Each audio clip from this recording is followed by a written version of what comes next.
What would happen to the American economy if there was a Black Swan event? And might this be it? Check it out, leave your comments, ding the bell, share it with your friends, and subscribe to our channel. I also wanted to talk about the economics of all this. You know, what happens economically? I wrote a book about this back in 2000, I don't know, 8, 9, something like that. It was around that time, and it was called The Crash of 2016. Now, I had suggested to the publisher it should be called The Great Crash or Why Crashes Happen, but they thought it would sell more books if it said The Crash of 2016, because I think it came out in 2012, as I recall. And it did sell pretty well, but it's out of print now because 2016 is long behind us. But in that book, I laid out what would happen to the American economy if there was a Black Swan event. It was one of the three principal scenarios that I laid out in the end of the book as things that could precipitate the Great Crash.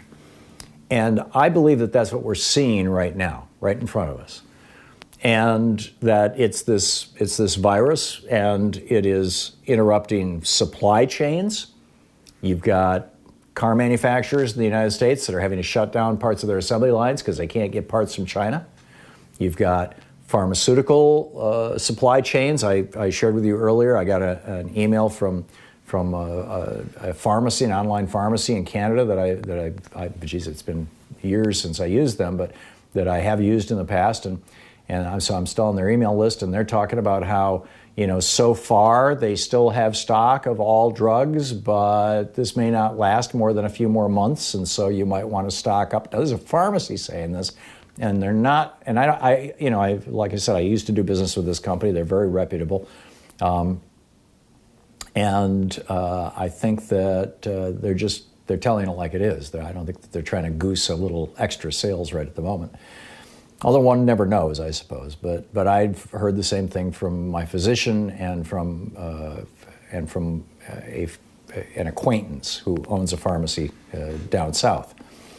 And so you see those supply chains being interrupted. So, I mean, typically there's really kind of three pieces to an economy. The third piece we'll deal with first, and that's government spending. Government spending in our economy represents between 20 and 30% of our economy. It's I don't have the exact numbers here. I'm doing this off the top of my head, but it's between $3 and $4 trillion a year, and our economy is around $21 trillion a year, whatever that math works out to. That's government spending. And that covers everything. That's police and fire and army and infrastructure and roads and schools and all the stuff that government does. Government spending can resuscitate an economy that is having problems because it injects money into the overall system. Or if government spending is pulled back significantly, it can actually cause recessions or even depressions. And we saw, I would say probably the recession, there was a deep recession during the Reagan administration, and I think it was because they were trying to cut back on government spending because it takes money out of the system. Right. And I'm not talking about the Fed, with stimulative monetary policy, with interest rates and things. What I'm talking about here is government spending or not spending. So you got that. But you can set that aside for the moment. I mean, we'll bring it into the conversation. But the two main things in the private sector, because the majority of the economy, at least 70%, or more or less 70% of the economy in the United States, is the private sector. And even in, quote, socialist countries, or democratic socialist countries like Finland or Denmark or Norway, 60% of the economy is the private sector. The private sector operates on two different things. One is supply and the other is demand. You have to have them both. You have to have people who have enough money or enough disposable income that they can actually buy things, so you've got demand. But at the same time, you've got to have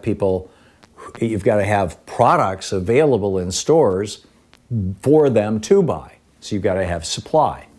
Now, the way that you increase demand typically is by increasing wages. You increase the minimum wage, you increase demand. That stimulates the economy directly and rapidly. You can cut taxes, and if you cut taxes on the bottom 70% of Americans who pretty much spend everything they make, then that increases their spending, and so that stimulates the economy. Reagan came along and said, oh no, you don't have to worry about demand. We can forget about that. We can just flatten wages for the next 40 years, which is what he did. You know, wages have not gone up since the 1980s. We can just flatten wages because demand doesn't matter anymore. It's all about supply. And if there's more cool stuff in the stores, people will go into debt to buy it. You know, they don't have to have a higher paycheck. And in a way, he was right. People did go into debt to buy it. And so, you know, we've got, I think it was $27 trillion in credit card debt in the United States, something like that. It's a mind-boggling amount of credit card debt. And you know, $1.5 trillion in consumer debt. And then, you know, another, I don't recall the number, I believe it's less than $10 trillion in auto loans. And then, of course, you got, you know, mortgages out there. So there's all this debt that people have gone into in order to maintain that lifestyle that they haven't been able to maintain.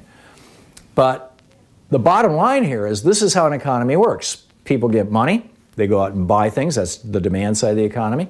Those things are in the stores so people can buy them and they can exchange money. And that's the supply side of the economy. You have to have both. Well, what's happening with this virus is it's whacking both sides of that. It is reducing supply. Now, there was an article in one of the business papers this morning, I think it was the Financial Times, about how Apple is starting to have supply problems, and you're going to start seeing shortages of Apple products. And a number of other computer companies and things like that. So people are going to be keeping them longer. They're not going to have supply. Well, not having enough supply is going to depress the economy. Similarly, the demand side. If people are worried about going to the restaurant because Trump won't allow us to have World Health Organization test kits, instead we've got to have expensive ones from big companies that donate to Republican politicians, presumably, and those companies haven't gotten around to making them yet. So people are afraid to go out, then they're not going to be spending money. They're not going to be going into stores buying things or restaurants or whatever it may be. And so demand gets hurt. People save that money instead. This is a double whammy to an economy. And in my lifetime, I've not seen such a double whammy. So if both supply and demand, let's say that they both drop by, $1 trillion, a $2 trillion hit to our GDP. If you want to make that up with government spending, you'd have to probably spend $3 trillion to make that up. And that's not going to happen, not in the current environment. So I think we need to really hunker down. I noticed yesterday that the bonds in Oregon actually took a hit in the markets yesterday, which means that investors are starting to worry that cities and states might actually default. People at the high level of investment are taking this very seriously.